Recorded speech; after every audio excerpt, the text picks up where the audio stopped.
मेले के अंदर आता था, क्योंकि मेरा गांव कोई दूर नहीं, यहाँ पर जानियाना मेरा गांव, जानियाना से 15-20-10 किलोमीटर की दूरी, और बड़ोदरा से आना हो चाहे जानियाना से आना हो, हम उस समय आज जितने साधन हैं उतने साधन भी नहीं होते थे। हमें कई बार पैदल भी आना पड़ता था, तो कभी ऊंट गाड़ी पर बैठकर, बैलगाड़ी के ऊपर बैठकर या बसों के अंदर बैठकर भी आना पड़ता था।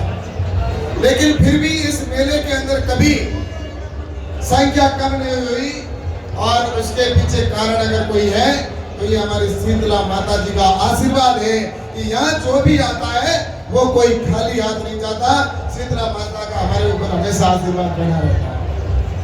और मैं आप सबसे ये जरूर कहूंगा कि ये जो हमारे यहाँ पर शीतला माता जी का मंदिर है, और उस मेले के अंदर जो आगी गैर का नृत्य, जिस प्रकार से यहाँ पर कई हमारे भाई इधर उधर से दूसरे गांवों से आते हैं और यहाँ पर ये आगी नृत्य करते हैं, ये हमारी परंपरा जिसके बारे में पूर्व वक्ताओं ने बहुत आपको बताया है। लेकिन वास्तव में इस परंपरा को अगर चलाने का काम अगर कोई कर रहा है तो हमारे पूर्वजों ने और हम सब ने मिलकर इसको परंपरा को आगे बढ़ाने का काम किया है। और ये क्यों शुरू हुआ इसके बारे में पहले भी बताया, और मैं आपको बताना चाहता हूँ कि जब शिवरात्रि आती है तो पहले कभी हमारे जब मुगलों का समय होता था, मुगल काल में हमारी बहनें होती थी, वो शिवरात्रि से लेकर होली के बीच में 15-20 दिनों के अंदर हमारे त्योहारों के ऊपर वो नाचती थी, या वो उस त्योहार को मनाती थी नाडी के पाल पर हो या अन्य स्थानों पर। तो उस समय मुगल जो होते थे उनकी नजरें उनके ऊपर हुआ करती थी, और ऐसी कुछ घटनाएं हुई, और उन घटनाओं की वजह से उनको सुरक्षा करने के लिए उनके भाइयों ने उनकी रक्षा करने के लिए उनके आसपास में ऐसे कपड़े पहनकर और वो नृत्य किया करते थे आगी गैर के माध्यम से, कि भविष्य अगर कोई ऐसा आक्रांता आए, अगर मुगल और हमारी बहनों के ऊपर अगर गलत नजर डाले या उनके साथ अगर गलत व्यवहार करे तो भाई उनके ऊपर टूट पड़ते थे। और उसकी परंपरा उस समय से शुरू हुई और आज भी ये निरंतर चालू है।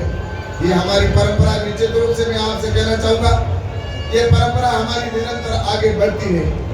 जहाँ जहाँ मेले हम देखते हैं, ये मेले हमारे हिंदुस्तान के अंदर ऐसे मेले होते हैं। हम जिस संस्कृति के अंदर हमने जन्म लिया, हम सौभाग्यशाली हैं इस हिंदुस्तान के अंदर हमारा जन्म हुआ, जहाँ पर एक दूसरे के भाईचारे को, अपनत्व को, एक दूसरे के परिवार को जानते हैं, समझते हैं। बाकी विदेशों के अंदर तो आपको पता है एक दूसरे के साथ मिलने का अवसर ही उनको नहीं मिलता, तो वहाँ ऐसे मेलों का आयोजन नहीं होता। लेकिन हमारे यहाँ पर ये एक दूसरे के भाईचारे का मिलन होता है। और पहले तो हम जानते, कभी कोई अगर होता था कि मिलना है तो साधन नहीं होते थे, दूर दूर जाते थे या दूर दूर रहते थे, तो उस समय कहते थे कि मेले के अंदर हम जरूर मिलेंगे। उस मेले में कई ऐसे साथी होते थे जो वर्षों बाद वहाँ आकर मिला करते थे और उनका मिलन होता था। तो यहाँ पर भी मैं देखता हूँ कई मेरे पुराने साथी हैं जो आज मुझे, जब मैं यहाँ से आ रहा था तो मुझे कई पुराने साथी मुझे मेले के अंदर मिले। उन्होंने कहा हम 10 साल से मिले, कोई कहता 5 साल से मिले। तो ये हमारे मेले का आयोजन जो है निश्चित रूप से आगे बढ़ता रहे, और इस संस्कृति को अगर हम वास्तव में आगे बढ़ाने का काम कर रहे हैं तो हमारे आदरणीय प्रधानमंत्री आदरणीय नरेंद्र मोदी जी ने जिस प्रकार से इन मेलों का आयोजन करके या इनको संरक्षण देकर इनको जिस प्रकार से सपोर्ट किया, ये संस्कृति आगे बढ़ाने का काम हो रहा है। इसका उदाहरण आपने अभी देखा होगा, जिस प्रकार से आपने देखा होगा कि यहाँ पर प्रयाग के अंदर यहाँ से भी कई साथी गए होंगे। प्रयाग का मेला आज करोड़ों करोड़ों की संख्या में लगभग 60-70 करोड़ लोग अगर एक स्थान पर इकट्ठे हो जाते हैं तो आप सोचो कि क्या वो नजारा होगा। इसलिए मैं आपसे कहना चाहूंगा कि संस्कृति हमारी आगे बढ़े, हमारा देश आगे बढ़े, देश का विकास हो। और इस विकास के लिए हमारे निश्चित रूप से यहाँ पर अभी बताया गया कि विकास किस प्रकार से हो। हमारे आने वाले समय के अंदर राजस्थान का भी विकास हो, देश का भी विकास हो, दुनिया का 1 नंबर देश बने। उसमें हर वर्ग का विकास होना चाहिए, चाहे वो युवाओं का विकास हो, युवाओं को सशक्त करना हो, चाहे महिलाओं को ताकतवर बनाने की बात आई हो, चाहे गरीबों के उत्थान की बात हो, चाहे किसान की बात।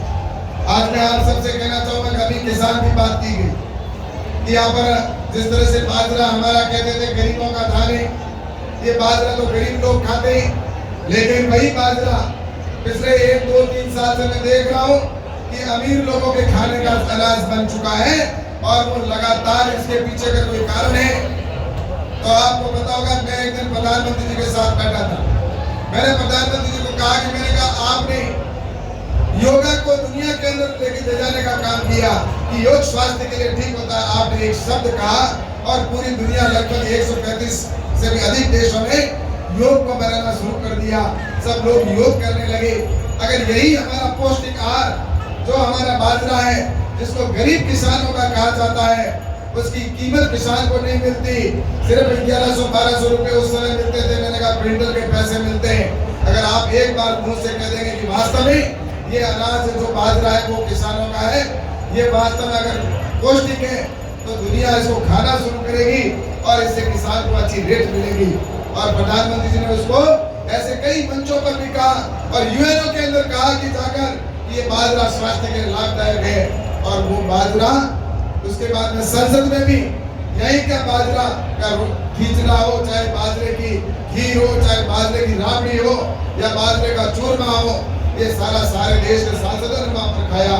और उसके बाद में हर व्यक्ति के जबान पे ये बात आ गई कि वास्तव में बाजरा कितना स्वास्थ्यवर्धक है। और वही बाजरा आज जो 1200 में बिकता था, आज बाजरा किसान के 3000-3500 के अंदर या 4000 के अंदर बिकता है। प्रत्येक किसान को फायदा होता है। मैं आपसे कहना चाहता हूँ, ये प्रधानमंत्री जी के दिल में है कि किसान को आगे बढ़ाए बगैर देश आगे नहीं बढ़ सकता। इसलिए मैंने एक दिन प्रधानमंत्री जी से ये भी बात कही कि ये बाजरा के साथ में जो मतीरे का बीज होता है, ये मतीरे का बीज भी सिर्फ 35-40 रुपए के अंदर बिकता है, जो कि बहुत महंगा बिकना चाहिए। ये तो काजू के बराबर इसकी कीमत होनी चाहिए। मैंने इसको कहा कि जब विदेश से ही आ जाता था, जब हमारी फसल आती उसी समय विदेश से आ जाता था, इसलिए उसके ऊपर रोक लगाई। मैंने कहा जब तक मेरे हिंदुस्तान के किसानों के मतीरे का बीज नहीं बिकेगा, तब तक इस देश में दूसरे देशों से मतीरे का बीज नहीं आना चाहिए। 6 महीने रोक लगाई। वही 35-40 रुपए मतीरे के बीज का भाव उसके 4 महीने के अंदर अंदर 120 रुपए किलो हो गया। और उसके अगले साल फिर रोक लगाई और फिर 300 रुपए के अंदर बिका। और उससे अगली बार फिर रोक लगाई तो 400 रुपए किलो के अंदर मतीरे का बीज बिका। लेकिन अभी वहाँ कुछ परिस्थिति अलग हुई, मैं भी यहाँ गया, वहाँ हूँ नहीं, लेकिन फिर भी आज भी 150 रुपए के अंदर मतीरे का बीज बिक रहा है। ये सारी सरकार की पॉलिसी है। चाहे जीरे के भाव की बात हो, चाहे किसान सम्मान निधि की बात हो। मैंने प्रधानमंत्री जी कहा कि किसान का सम्मान निधि किसान के प्रत्येक खाते में जाए तो उसका फायदा मिलेगा। और आपने देखा होगा कि 2020 के अंदर किसान सम्मान निधि की योजना प्रारंभ की और उसके अंदर किसानों के 2-2 हजार रुपए प्रत्येक किसान के खाते में जाना शुरू हुआ। आज किसान सम्मान निधि मिल रही है। तो वहीं पर अगर बात करते हैं तो भजन लाल जी को भी धन्यवाद दूंगा कि उस योजना को आगे बढ़ाने का काम किया। घोषणा पत्र के अंदर कहा गया कि किसानों का हम 2000 रुपए और बढ़ा के करेंगे और अगले 5 साल तक ये बढ़ाकर 6000 रुपए करेंगे। यानी कि 6000 रुपए भारत सरकार देगी और 6000 रुपए राजस्थान सरकार देगी। तो किसान के खाते में 12000 रुपए साल के पहुंचेंगे। और उसके साथ ही अभी 2000 रुपए भजन लाल ने शुरू कर दिए। अगले 1-1.5 साल में फिर 2000 और बढ़ाएंगे और लास्ट में अगले साल फिर और उससे अगले साल और 2000 बढ़ा के 12000 रुपए किसान के खाते में जाएंगे। ये मैं कुल मिलाकर इसलिए कहना चाहता हूँ कि प्रधानमंत्री जी चाहते हैं कि किसान का भला हो, हमारे मुख्यमंत्री जी चाहते हैं कि आप इस प्रदेश का भला हो, आने वाले समय में देश आगे बढ़े। तो ये सारी बातें जो हैं कुल मिलाकर एक ही चीज है कि देश के लिए कौन चिंता करे, किस प्रकार से देश आगे बढ़े। मुझे लगता है कि इसके बारे में यहाँ की विकास की बात है। हम स्थानीय के बारे में मैं धन्यवाद देता हूँ भाई अरुण जी को। ये हमारे भाई अरुण ने विधायक बनने के बाद जिस प्रकार से पचपदरा के अंदर विधानसभा के अंदर जो काम किए, बहुत जहाँ भी जाते थे एक ही चर्चा होती है कि वास्तव में अरुण जी ने जिस प्रकार से विधायक बनने के बाद में काम अपने हाथ में लिया है, चाहे वो सड़क का काम हो, चाहे दूसरे प्रकार के काम हो, लगातार जिस प्रकार से काम किए जा रहे हैं। और आने वाले समय का मैं तो इतना ही कहना चाहता हूँ कि न तो भारत सरकार के पास पैसों की कमी है, न राजस्थान सरकार में पैसों की कमी है। बस आपको कहने की आवश्यकता है और उसके लिए लगातार प्रयास किए जा रहे हैं। मैं आपको बताना चाहूंगा अपनी यहाँ की समस्या। अगर जिस प्रकार से अभी पहले पूर्व वक्ताओं ने भी बताया कि जो पानी से पानी आता है, जोधपुर से जो पानी आता है, गंदा पानी आता है, उसका स्थायी समाधान क्या हो। तो मैं आपको इतना जरूर कहना चाहता हूँ, इस विषय पर अरुण जी की भी मुख्यमंत्री से बात हुई है और मेरी भी बात हुई है।